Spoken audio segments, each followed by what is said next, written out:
I love to see when journalists not only get it, live it, but empathize with it.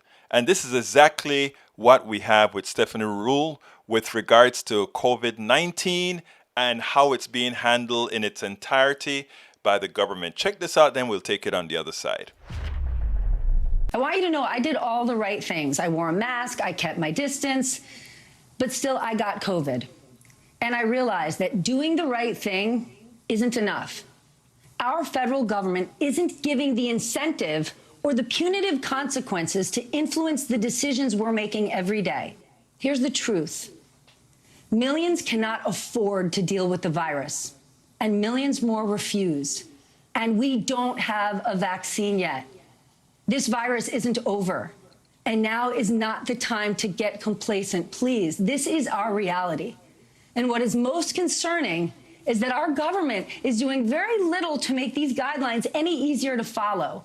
The right thing is a lot easier the more privileged you are. COVID doesn't care if you're rich, poor, black, white, young, old. COVID doesn't care if it's Thanksgiving, Christmas, or your birthday. But how we manage this virus is a whole lot easier if you are lucky to have the privilege of support. The only way we can get through this is to have a system that works for everyone. And after having COVID, I know now more than ever, we absolutely do not. We got to change that. I tell you what is the most disconcerting part of that entire thing that she said there. Where a privileged woman understands the problem, understands that government needs to play a role, understand that we have to have a safety net, understand that we have to have a healthcare system that supports us all.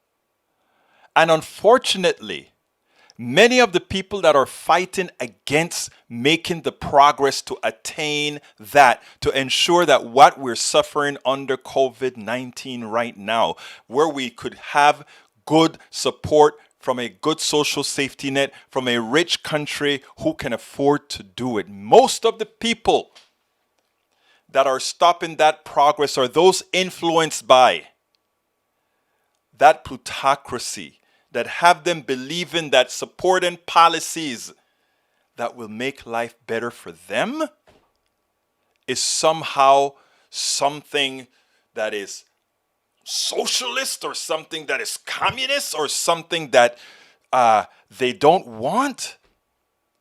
Folks, we have to do better. If somebody in Stephanie Ruhle's class sees it and those who need it most can't, we have a lot of work to do. We spend a lot of time deconstructing the news, trying to parse it into a form that everybody can understand. We try to find those little nitpicks where it flies above the fray, etc.